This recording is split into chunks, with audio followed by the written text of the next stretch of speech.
Assalamualaikum warahmatullahi wabarakatuh.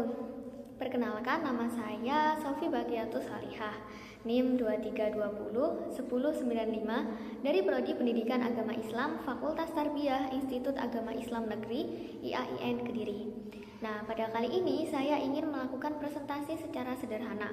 Adapun presentasi ini ditujukan untuk memenuhi tugas akhir semester 3 pada mata kuliah materi PAI di sekolah dengan dosen pengampu Ibu Husnul Khotimah MPDI. Nah, pada kali ini saya ingin mempresentasikan sebuah materi PAI kelas 12 pada tema Indahnya Kehidupan Bermakna. Tujuan pembelajarannya adalah setelah pembelajaran dengan model discovery learning, kalian diharapkan dapat buat yang belum tahu, jadi discovery learning itu ibaratnya seperti pembelajaran di mana guru itu memberikan instruksi dan siswanya itu secara mandiri mencari instruksi dari guru itu. Jadi kita itu sebagai siswa akan belajar secara mandiri, kita yang mencari informasi-informasi sendiri dari instruksi guru. Jadi sepenuhnya dalam belajar model discovery learning ini adalah kita sebagai siswa yang akan mengeksplor sendiri. Jadi guru itu hanya berperan sebagai pendamping serta sebagai ibaratnya seperti pendamping gitu, dan juga pemberi arahan. Yang pertama, menjelaskan pengertian iman, Islam, dan ihsan. Kedua, mengidentifikasi dalil-dalil terkait iman, Islam, dan ihsan. Tiga, mengklasifikasi makna iman, Islam, dan ihsan. 4. Menganalisis keutamaan iman, Islam, dan ihsan. 5. Mendemonstrasikan contoh perilaku iman, Islam, dan ihsan. 6. Menganalisis karakter dalam mencapai insan kamil. Lanjut, kita tadabur dulu ya. Tadabur itu ibaratnya seperti pengenalan materi aja. Yang pertama, dalam materi indahnya kehidupan bermakna ini, karena dia berhubungan dengan iman, Islam, dan ihsan, otomatis yang bakal kita bahas pertama adalah tentang iman. Nah, iman secara bahasa berarti percaya atau yakin. Secara istilah, iman ialah percaya dalam hati, diucapkan dengan lisan. Lisan ini seperti kita ngomong biasa dan diamalkan dengan anggota badan tanpa ada keraguan sedikit pun.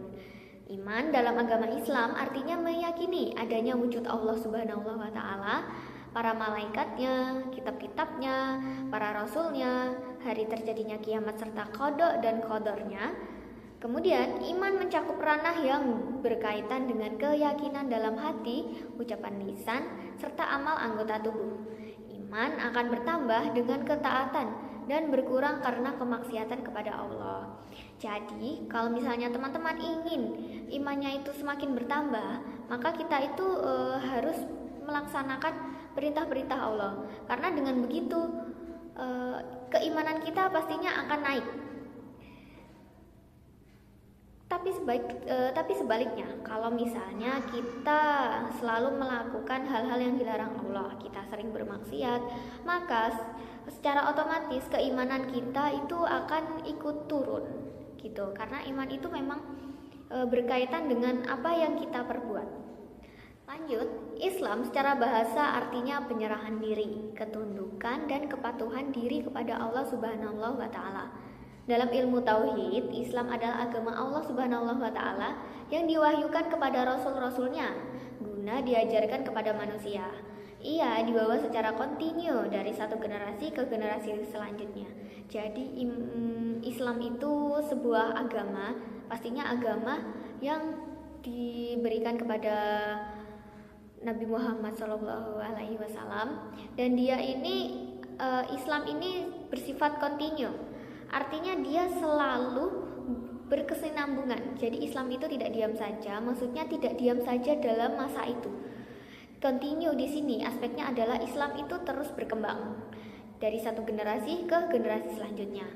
Nah, apabila diumpamakan sebagai pondasi dalam keberadaan suatu rumah, iman ini merupakan landasan awal. Nah, sedangkan Islam merupakan bangunan yang berdiri di atasnya.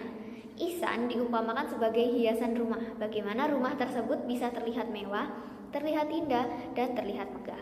Jadi, ketiga unsur ini yaitu iman, Islam, dan ihsan itu akan saling berkaitan. Dan inilah yang akan kita bahas.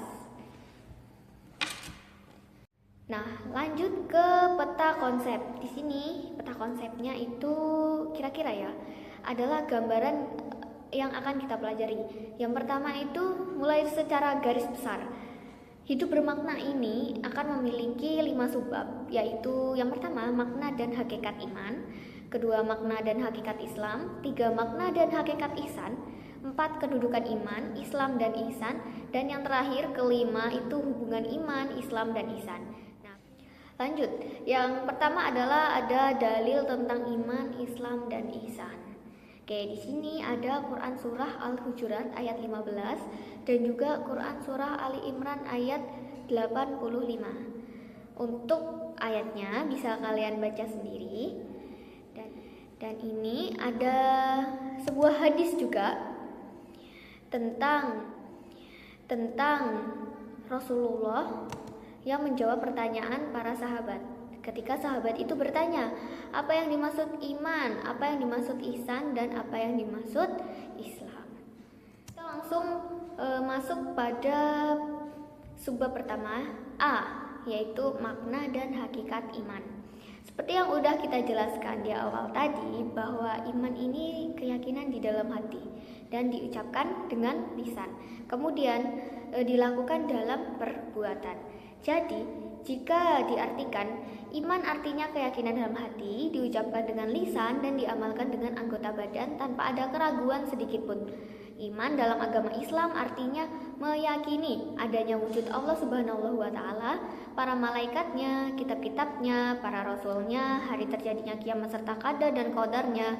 Nah, iman ini juga mencakup ranah yang berkaitan dengan keyakinan dalam hati, ucapan lisan, serta amal anggota tubuh. Iman akan bertambah dengan ketaatan dan berkurang karena kemaksiatan kepada Allah Subhanahu wa Ta'ala. Kemudian, kedudukan iman ini lebih tinggi daripada Islam karena iman mencakup yang lebih umum daripada Islam. Jadi iman ini adalah tingkatan pertama dari seorang hamba untuk membentuk insan kamil, yaitu karakter manusia yang baik. Nah, seseorang tidak akan mencapai keimanan yang sempurna hingga ia melaksanakan dan mewujudkan keislamannya dengan perbuatan nyata dengan cara sempurna. Contohnya, jika seseorang itu beribadah, artinya dia itu jangan hanya niat saja, jangan hanya diucapkan saja, oh saya ingin beribadah, tapi dia harus melakukannya, seperti sholat, kemudian wiritan, kemudian berzikir dan lain sebagainya. Dan itu baru menjadi iman yang sempurna karena sudah dilakukan. Nah, kemudian Islam adalah amalan-amalan nyata sebagai buah dari keimanan seseorang.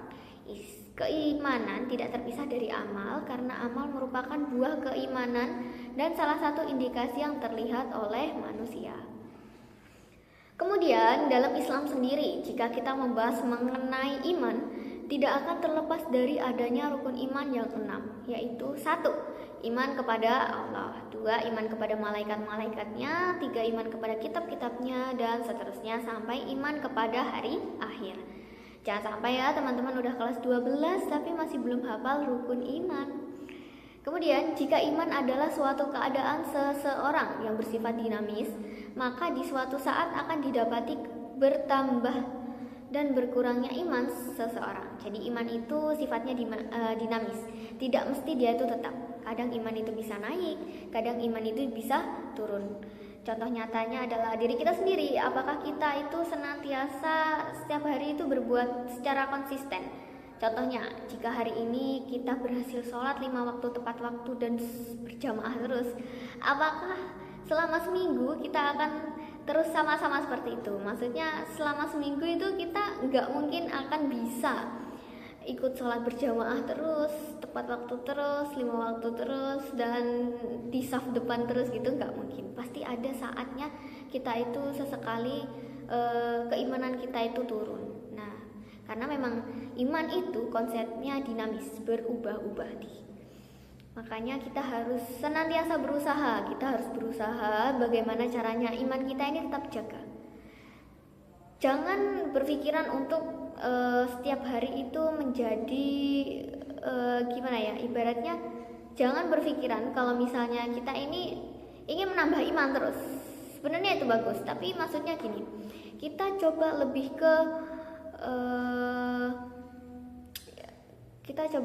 ke apa ya namanya, lebih ke konsisten aja dulu. Kita lebih ke konsisten. Kita coba untuk konsisten. Jika hari-hari kemarin kita sudah bisa sholat 5 waktu, ya sudah, kita konsisten saja dulu. Kalau misalnya kita sudah bisa konsisten, nah kita tambah keimanan kita naikkan, kita jadi lebih beriman lagi. Nah, konsepnya itu seperti itu.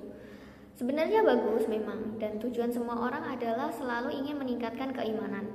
Tapi hal itu nyatanya nggak semudah itu. Jadi ya proses itu juga membutuhkan usaha.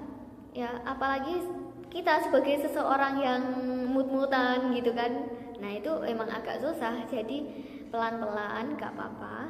Semua itu ada waktunya sendiri-sendiri. Tapi emang lebih bagus jika kalian punya prinsip setiap hari keimanan saya harus bertambah. Nah itu baru bagus. Dan harus sebisa mungkin harus konsisten. Jelas.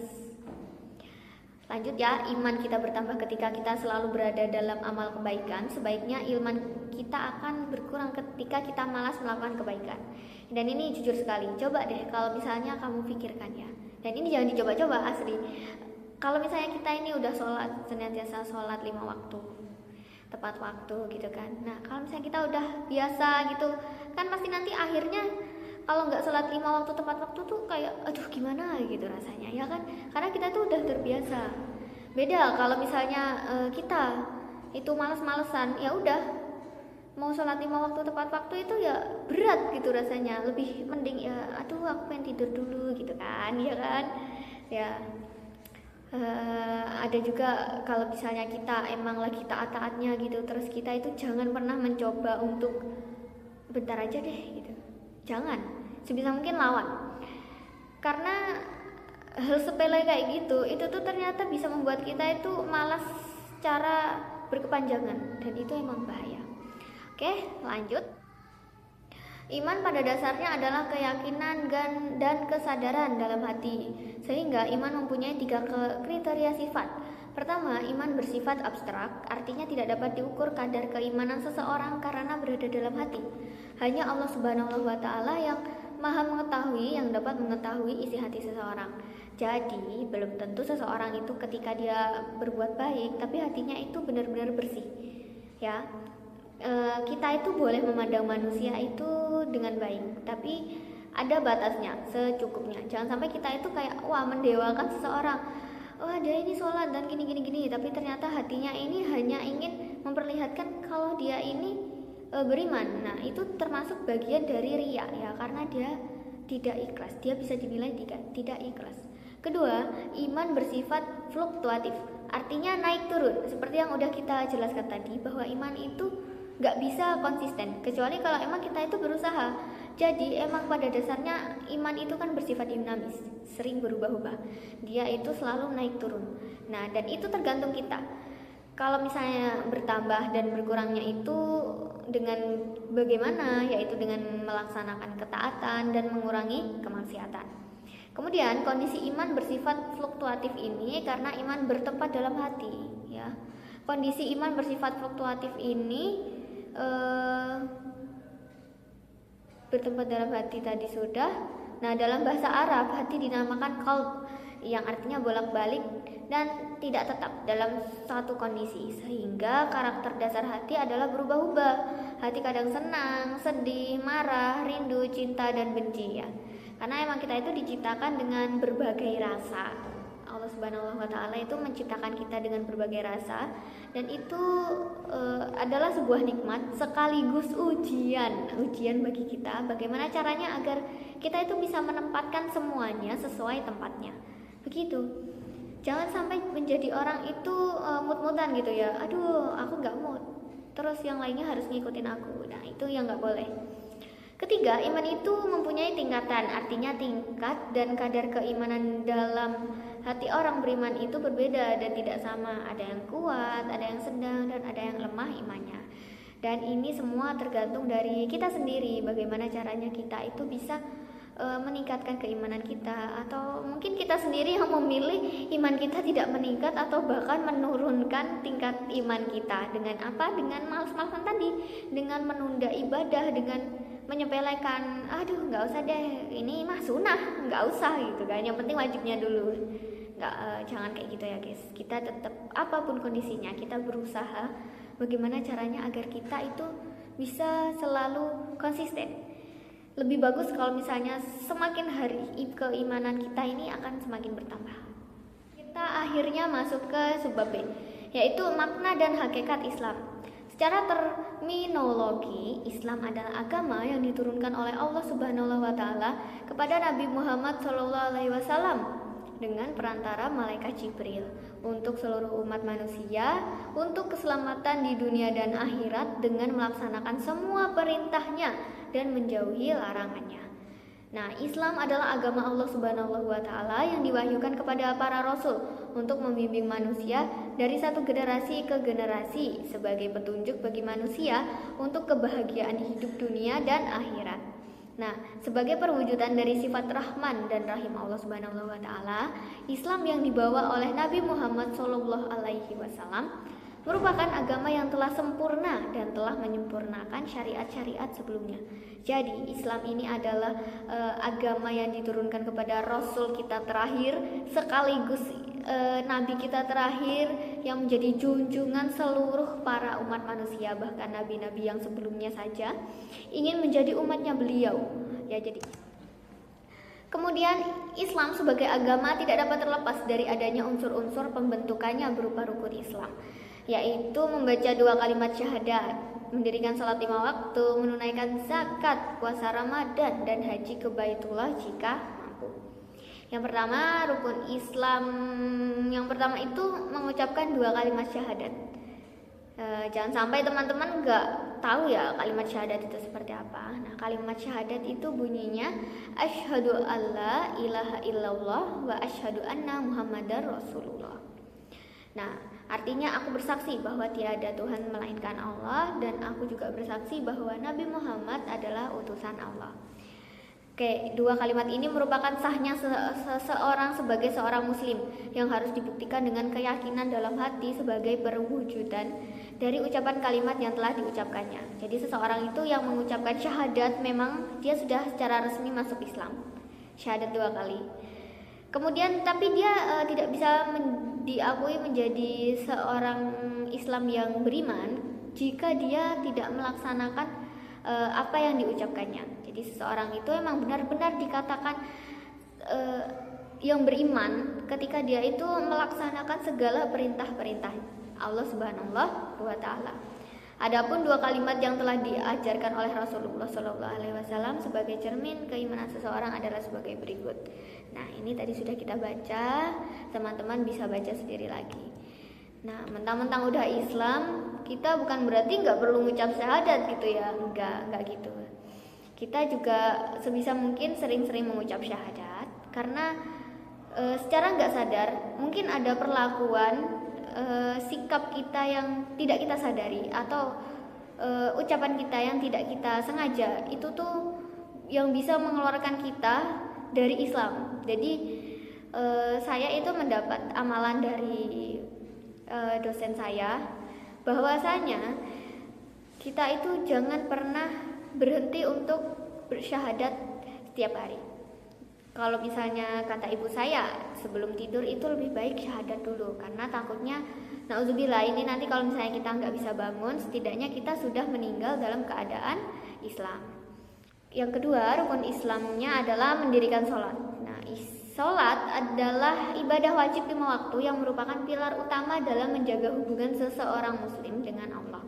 Salat bukan hanya ritual, tetapi juga bentuk komunikasi langsung dengan Sang Pencipta. Maksudnya adalah memang kita ini gak bisa melihat Tuhan, tapi dengan cara sholat kita itu bisa mengungkapkan apa yang kita rasakan, sekaligus sebagai bentuk kita berterima kasih kepada Allah Subhanahu wa taala, karena kita sudah diberikan nikmat yang gak bisa kita hitung, gak bisa kita ceritakan dalam sekali ucap ya, karena nikmatnya Allah itu memang benar-benar banyak sekali. Maka dari itu salah satu cara untuk berterima kasih adalah dengan melakukan sholat. Oke, yang ketiga adalah menunaikan zakat. Menunaikan zakat berarti mengeluarkan sebagian harta yang dititipkan Allah kepada kita.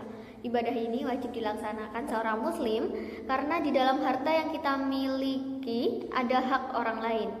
Belum tentu ya kita yang punya uang, kita yang udah kerja gini. Intinya dalam harta kita itu jangan sampai teman-teman itu berpikiran jika ini tuh benar-benar milik kita, benar-benar pure.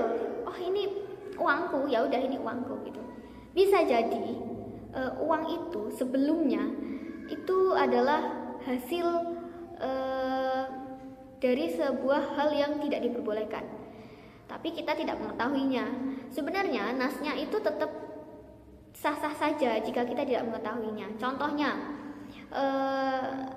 bos kita ini pernah bertransaksi dengan orang yang melakukan jual beli haram, jual beli dengan menjual babi mungkin ya, tapi kan karena yang melakukan transaksi ini adalah bos kita, jangan kita sebagai karyawan ini nggak tahu. Nah ini hukumnya ini sah-sah aja, halal aja uangnya karena kita itu nggak tahu. Tapi tetap wajib untuk kita itu membersihkan hal tersebut dengan cara apa? Dengan cara menunaikan zakat tadi. Jadi ibadah zakat itu bukan hanya semata untuk oh ya udah aku zakat untuk menunaikan kewajiban untuk memberi yang fakir miskin, enggak. Itu sejatinya adalah untuk membersihkan harta kita juga. Karena harta kita apabila tidak dibersihkan otomatis ya sampai di akhirat nanti sulit, dihisap nanti sulit gitu. Nah, ibadah zakat yang wajib dilaksanakan adalah zakat fitrah yang dilaksanakan di bulan Ramadan. Zakat fitrah dikerjakan dengan memberikan makanan pokok setara dengan 2,7 kg beras kepada golongan yang berhak menerima zakat. 2,7 kg beras ini adalah hitungan yang emang masih agak krusial. Jadi biasanya adalah seseorang itu dilebihkan, bisa jadi 3 kg lebih gitu. Karena kalau dalam hukum fikih itu hukumnya itu kan pakai mud ya, dan mud itu antara 2,3 sampai 2,7. Nah, makanya orang-orang itu dianjurkan untuk melebihkan menjadi 3 kilo. Kemudian selain zakat fitrah yang berfungsi mensucikan jiwa, ada juga zakat yang berguna untuk membersihkan harta, yaitu zakat mal. Yang keempat, rukun Islam melaksanakan ibadah puasa. Oke, berpuasa berarti menahan nafsu dari makan dan minum, mulai dari terbit fajar hingga terbenam matahari. Ibadah ini dilakukan seorang muslim untuk mendekatkan diri kepada Allah agar menjadi hamba yang bertakwa. Ada puasa yang wajib dikerjakan oleh seorang muslim, yaitu ibadah puasa Ramadan. Kemudian ibadah puasa tersebut dilaksanakan selama 1 bulan penuh di bulan Ramadan.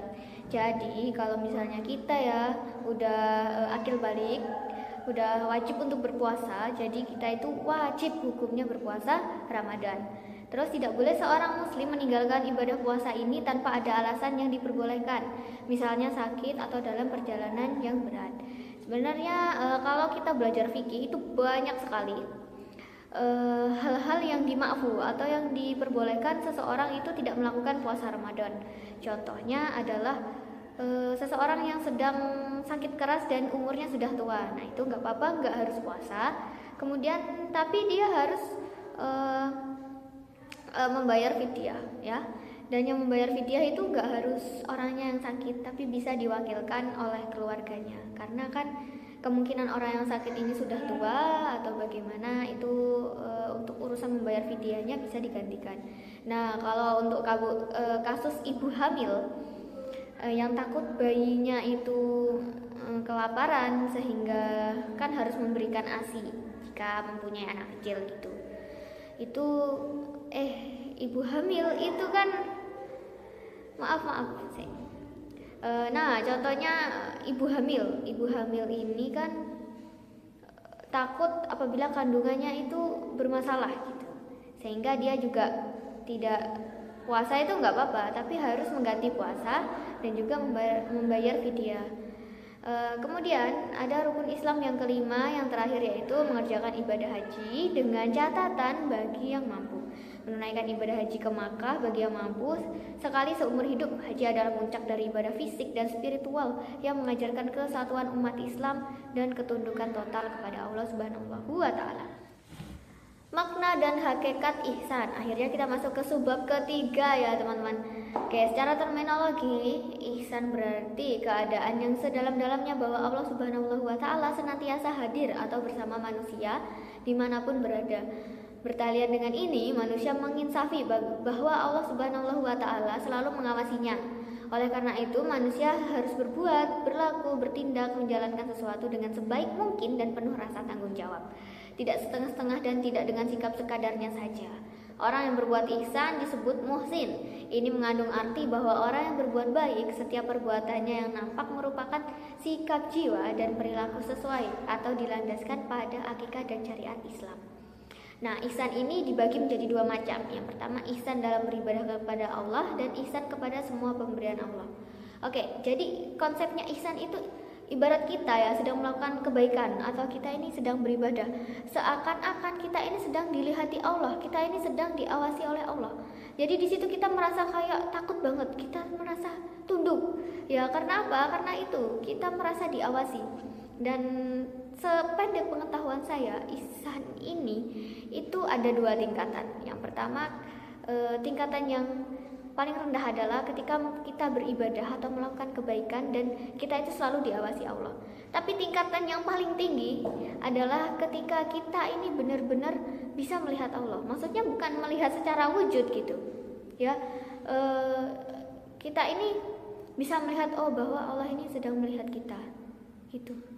Dan ini emang kalau dalam tasawuf tingkatannya ini emang sudah termasuk tinggi, tingkatan ihsan. Tapi yang emang biasa kita lakukan itu ihsan yang berupa kita selalu diawasi Allah. Jadi kita merasa kayak kita itu selalu diawasi, akhirnya kita menjadi tunduk, kita menjadi patuh.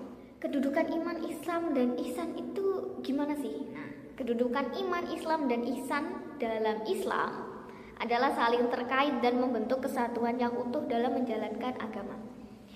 Iman adalah pondasi dasar. Jadi dia ini emang paling awal, paling utama dan paling dasar gitulah. Intinya yang pertama, yaitu keyakinan dalam hati yang kemudian diungkapkan dengan lisan dan diperkuat dengan amal perbuatan. Iman mencakup 6 rukun iman yang meliputi keyakinan kepada Allah, malaikat, kitab-kitabnya, rasul-rasulnya, hari akhir, serta takdir yang baik dan yang buruk. Nah, Islam adalah manifestasi lahir dari iman. Jadi dia setelah kita beriman, kita ini bisa dikatakan Islam, yaitu ketika kita melaksanakan syariat Islam dalam bentuk ibadah madhah seperti salat, puasa, zakat, haji, dan muamalah, yaitu hubungan sesama manusia. Intinya muamalah ini yang berkaitan dengan hubungan sosial. Kemudian ihsan adalah puncak dari iman dan Islam. Nah, iman dan Islam ini bisa dikatakan mencapai puncaknya jika kita ini sudah menjadi hamba yang melakukan ihsan, yaitu melakukan ibadah dengan sepenuh hati dan kesadaran seolah-olah melihat Allah Subhanahu wa Ta'ala. Jadi seperti yang saya katakan tadi, bahwa tingkatan dalam ihsan itu yang paling tinggi adalah kita sendiri seolah-olah itu bisa melihat Allah yang sedang mengawasi kita. Nah, iman, Islam, dan ihsan adalah 3 pilar yang saling terikat dan tidak dapat dipisahkan dalam ajaran Islam. Iman sebagai keyakinan, Islam sebagai amalan, dan ihsan sebagai puncak kesempurnaan ibadah dan amal. Seseorang itu ketika ingin menjadi insan yang kamil atau karakter manusia yang baik, dia ini nggak cukup hanya dengan memiliki iman dan beragama Islam, tapi juga harus dengan sepenuh hati ketika melakukan ibadah, dan dia harus benar-benar seolah-olah itu sadar dan takut karena diawasi oleh Allah Subhanahu wa Ta'ala. Makanya kita akan menjadi seseorang yang patuh. Kemudian seorang muslim yang baik adalah mereka yang menggabungkan ketiganya dalam kehidupan sehari-hari dengan menjalankan ibadah dengan penuh kesadaran dan keyakinan. Nah, serta selalu berusaha memberikan yang terbaik dalam setiap perbuatannya. Kita masuk ke yang subbab terakhir akhirnya, yaitu hubungan iman, Islam, dan ihsan. Nah, iman ini merupakan pondasi awal. Bila iman diumpamakan sebagai pondasi rumah, sedangkan Islam merupakan bangunan yang berdiri di atasnya. Jadi ibaratnya kalau kita mau bikin rumah itu kita kan bikin bawahnya dulu gitu kan. Nah, untuk apa? Untuk menegakkan tiang. Nah, tiangnya ini, tiang untuk menyangga atap rumahnya ini itu dinamakan Islam. Ibaratnya. Nah, kemudian atap rumahnya adalah ihsan. Jadi kalau misalnya ketiga itu digabungkan, menjadilah rumah yang utuh. Kira-kira seperti itu ya. Nah, apabila iman seseorang melemah, Islamnya pun akan condong dan cenderung melemah. Tapi sebaliknya, kalau misalnya kita selalu melaksanakan perintah Allah dengan sungguh-sungguh, maka otomatis keimanan kita itu juga bakal naik. Jadi ketiga ini memang saling sangat-sangat berhubungan. Contoh dalam realitas kehidupan kita, semisal pelaksanaan sholat yang tertunda karena urusan dunia sehingga tidak dilakukan pada waktunya atau malah mungkin tidak dikerjakan sama sekali.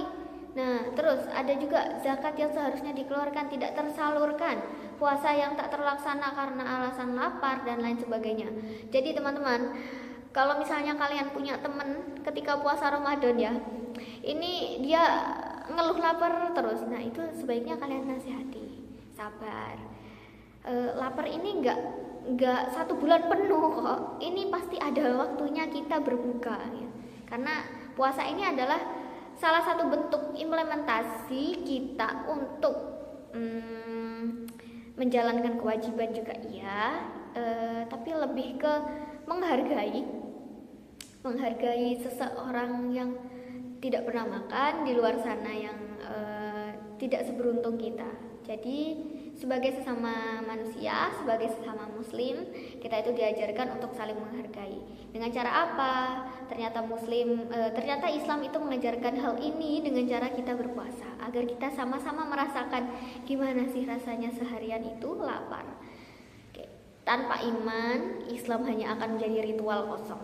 Tanpa Islam, iman tidak akan tampak dalam perbuatan, dan tanpa ihsan, ibadah dan perbuatan kita tidak akan mencapai kesempurnaan yang diinginkan Allah. Urgensi iman, Islam, dan ihsan dalam membentuk karakter manusia insan kamil. Untuk menapaki jalan insan kamil, terlebih dahulu kita perlu mengingat kembali tentang 4 unsur manusia, yaitu jasad atau raga, hati, roh, dan rasa. Nah, keempat unsur manusia ini harus difungsikan untuk menjalankan kehendak Allah Subhanahu wa Ta'ala. Hati nurani harus dijadikan rajanya dengan cara selalu mengingat Sang Pencipta alam semesta. Oke. Makom-makom yang dimaksudkan merupakan karakter-karakter inti yang memiliki 6 unsur. Yang pertama, taubat. Taubat ini kita harus sungguh-sungguh ya, jangan sampai kita tobat lombok. Maksudnya kita ini hari ini menyesal, terus besoknya dilakukan lagi. Kan seperti tobat lombok. Kita kalau makan lombok itu kepedesan, tapi habis itu hilang. Nah, habis itu kita makan pedas lagi. Nah, gitu. Terus ada wara, menjauhkan diri dari dosa, maksiat dan perkara syubhat atau yang remang-remang hukumnya. Jadi ini memang tingkatan yang sangat sulit ya.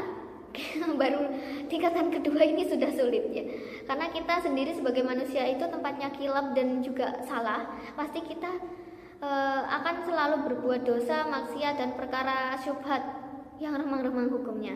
Tapi sebagai manusia yang ingin membentuk karakter yang bagus, kita itu harus berusaha untuk menjauhkan diri dari itu semua tadi.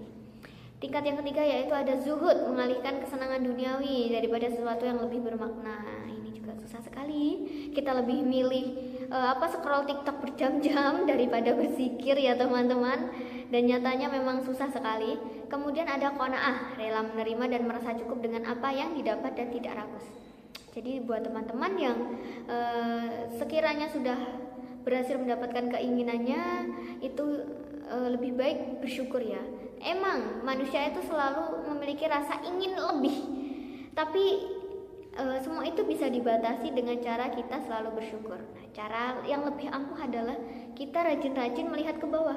Maksudnya bukan melihat ke tanah, tapi melihat kondisi orang-orang yang ada di bawah kita, orang-orang yang nggak mampu seperti kita, nggak mampu mendapatkan apa yang seperti kita dapatkan. Seperti orang yang bahkan sehari aja dia makan itu cuman 1 suap, itu pun nasi dari hasil mengkorek-korek sampah. Nauzubillahi min dzalik. Kita itu harus bisa melihat keadaan-keadaan mereka Dan itu salah satu kunci untuk kita meningkatkan bersyukur. Seorang kalau misalnya dia itu sering mengeluh, nah cara yang terbaik adalah dengan melihat kondisi orang-orang yang di bawahnya. Apakah kamu tidak ingin lebih bersyukur padahal kamu itu lebih beruntung dari mereka gitu. Yang kelima ada sabar. Nah, sabar ini hal yang sangat sulit sekali. Bahkan saya sendiri itu sangat sulit menahan diri atau membatasi emosi. Serta bertahan dalam situasi sulit tanpa mengeluh. Jujur, saya menjadi manusia yang begini itu pastinya sering mengeluh ya. Enggak cuma saya, mungkin teman-teman yang sedang menonton juga sering mengeluh. Karena memang itu sifat manusiawi. Dan dengan tadi kita harus sering-sering mengingat Allah bahwasanya ada seseorang di luar sana, nggak cuma satu tapi sangat banyak sekali. Itu nggak nggak seberuntung kita. Jadi kita emang benar-benar harus membuka pandangan lebar-lebar. Nah, cara agar kita itu selalu bersyukur adalah jangan memandang ke atas, jangan memandang pencapaian orang lain, karena itu tidak lain hanyalah membuat kita insecure. Kalau misalnya kita melihat orang lain berhasil, itu kan kemungkinannya ada dua ya teman-teman, antara kita termotivasi atau kita yang insecure. Nah, untuk menghindari itu, maka lebih baik kita melihat ke bawah. Tapi bukan berarti ya jangan sampai kita tidak respect gitu sama orang-orang yang berhasil daripada kita gitu. Kita tetap sekadarnya saja. Maksudnya semuanya itu sebatasnya saja, nggak usah berlebihan gitu. Ada batasannya. Oke, kemudian ada tawakal, berserah diri kepada Allah. Dan ini adalah cara yang paling sederhana, yang entahlah ya, mungkin nggak semua orang itu mau berserah diri kepada Allah. Tapi ketika kita sedang mendapatkan masalah, ya mau nggak mau ya kita harus berserah diri, karena yang bisa kita lakukan adalah seperti itu. Dan berserah diri kepada Allah ini bukan hal yang harus dilakukan ketika kita punya masalah, teman-teman. Kita nggak punya masalah, tapi kita ingin berserah diri kepada Allah, ya monggo, fine aja gitu, dan itu bagus gitu. Karena jika sudah secara benar menjalankan unsur-unsur tersebut, lalu mengokohkan keimanan, meningkatkan kepribadian, dan membaguskan perbuatan, sekaligus menghilangkan karakter-karakter yang buruk yang ada pada diri kita, maka manusia dapat menggapai insan kamil atau manusia sempurna. Ini sangat dibutuhkan dalam tatanan dunia modern seperti sekarang.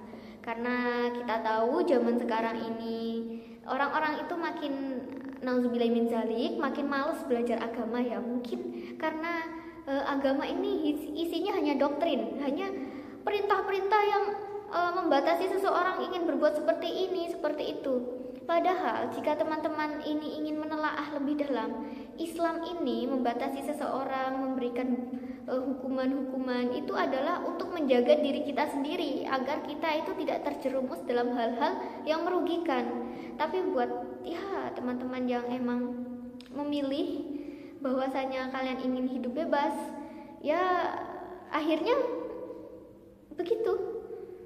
Hidupnya banyak masalah, nauzubillah min zalik. Tapi emang seseorang nyatanya yang tidak ingin belajar agama, yang tidak memperdulikan agama, bahkan menyepelekannya, itu tuh emang mayoritas sekali ya. Ada aja itu kejadian-kejadian dalam hidupnya, entah itu sedih lah atau masalah apa aja, itu pasti aja datang. Makanya teman-teman, melalui video ini saya berharap kalian itu mau deh belajar agama. Kita perbaiki diri kita, jangan kita fokus memperbaiki diri untuk mengubah dunia, jangan seperti itu. Kita ubah diri kita agar kita ini bisa bermanfaat bagi orang lain ya. Intinya kita aja diri kita aja dulu deh pokoknya. Intinya itu dulu, jangan jauh-jauh gitu. Karena kalau misalnya diri kita ini sudah berhasil kita ubah, maksudnya kita udah berhasil menjadi lebih baik dari sebelumnya, insya Allah kita ini akan bisa bermanfaat bagi orang lain. Akhirnya kita sudah sampai di tahap rangkuman. Intinya, iman, Islam, dan ihsan ini saling mendukung dan melengkapi satu sama lain. Nah, tanpa iman, Islam tidak memiliki makna yang hakiki, dan tanpa Islam, iman tidak dapat diwujudkan dalam kehidupan sehari-hari. Ihsan menjadi tujuan akhir dari perjalanan spiritual seorang muslim, yaitu mencapai kedekatan dengan Allah Subhanahu wa Ta'ala melalui pengabdian yang tulus dan ikhlas. Jadi emang 3 hal itu, iman, Islam, dan ihsan, itu emang saling berkaitan. Jadi jika ingin membentuk karakter manusia yang sempurna, insan kamil tadi, berarti kita harus menerapkan ketiganya dong. Kita kemungkinan sekali kita mungkin belum beriman. Nah, maka dari itu kita harus sadar diri, apakah kita ini sudah beriman. Ayo teman-teman, kita melakukan kewajiban-kewajiban yang seharusnya kita lakukan. Kita lakukan perintah-perintah Allah, kita jauhi larangan-larangannya. Agar apa? Agar kita sendiri itu bisa selamat. Dan semua itu adalah untuk diri kita sendiri. Kita tidak dirugikan apapun, teman-teman. Apabila kita melakukan kebaikan, kita itu tidak dirugikan apapun. Malah bisa jadi ya, derajat kita itu ditingkatkan. Kemudian rezeki kita itu ditambah. Kemudian kesehatan kita itu dijaga oleh Allah Subhanahu wa Ta'ala. Ya, intinya itu, melakukan kebaikan itu tidak membuat kita rugi sama sekali. Melakukan kewajiban juga tidak membuat kita rugi sama sekali, karena tujuan kita hidup adalah hanya untuk itu. Nah, teman-teman yang memilih untuk tidak melakukan itu, ya mohon dipikir-pikir lagi. Sebaiknya kalian semua kembali, ya enggak kalian, tapi saya juga. Ayo kita sama-sama menjadi orang yang lebih baik lagi setelah ini. Oke, ini ada latihan soal di akhir sesi presentasi saya. Nah, kenapa kok ada latihan soal sih gitu? Padahal ini kan cuma presentasi biasa gitu. Jadi, latihan soal ini ditujukan sebagai bentuk pengayaan dari tujuan pembelajaran nomor 5. Dan nomor 6 mungkin ya, yaitu tadi yang nomor 5 adalah mendemonstrasikan contoh perilaku iman, Islam, dan ihsan. Nah, mengingat di tujuan pembelajaran yang kita sampaikan di awal bahwasanya pembelajaran ini dilakukan dengan metode discovery learning. Jadi, teman-teman itu tidak hanya mengandalkan penjelasan saja, tapi harus mengeksplor sendiri, harus mencari sendiri. Nah, itu agar bagaimana caranya teman-teman itu belajar dan memahami materi ini. Nah, di sini ada 3 soal. Yang pertama, jelaskan bagaimana hubungan antara iman, Islam, dan ihsan dalam membentuk perilaku sehari-hari. Nah, yang di materi tadi kan sudah ada gambaran tentang konsep-konsepnya ini kan. Jadi teman-teman bisa lah ini nanti membuat jawaban dari pertanyaan ini. Bisa teman-teman tulis di buku biasa atau kertas HVS, terserah. Intinya bagaimana caranya teman-teman itu benar-benar paham tentang hubungan antara iman, Islam, dan ihsan dalam kehidupan sehari-hari. Ambil contoh dari diri sendiri saja agar kita ini lebih memahami. Jangan mengambil contoh yang sulit, jangan mengambil contoh dari orang lain. Karena kalau teman-teman mengambil contoh dari orang lain, ya itu kan orang lain, bukan teman-teman sendiri gitu. Kalau teman-teman sendiri kan nanti jadinya lebih enak, karena teman-teman itu bisa mengekspresikan diri sendiri. Teman-teman juga bisa menjadi paham, oh ternyata aku belum menjadi insan kamil ya, ternyata aku masih malas-malasan sholat gitu. Nah, terus caranya gimana sih biar aku itu bisa rajin sholat? Aku begini. Oke, gitu ya kira-kira gambarannya untuk nomor 1. Nah, untuk nomor 2, presentasikan secara sederhana tentang bagaimana proses yang harus dilakukan untuk mencapai insan kamil.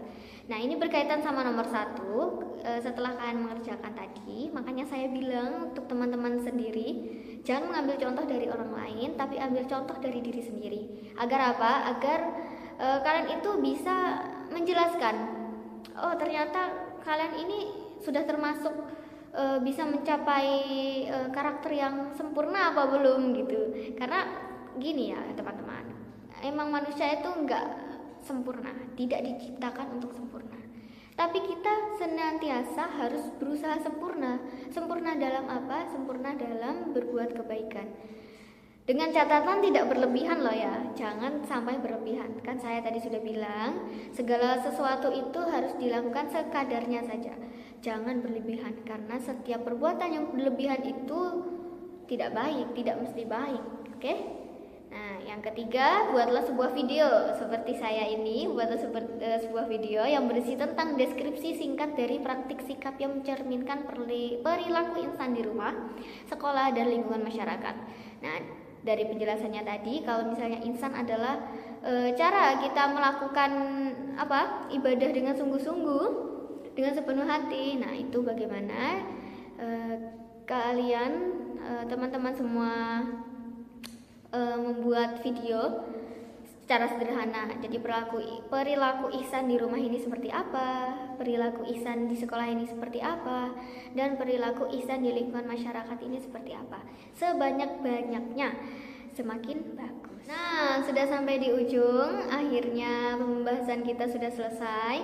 Terima kasih semua buat yang sudah melihat, buat yang sudah mendengarkan saya ngomong dari tadi ya, mengoceh dari tadi. Alhamdulillah akhirnya kita sudah selesai. Presentasi saya yang sederhana ini sudah terrealisasi dan semoga saya mendapatkan hasil yang saya inginkan. Amin ya robbal alamin. Oke, jadi cukup sekian.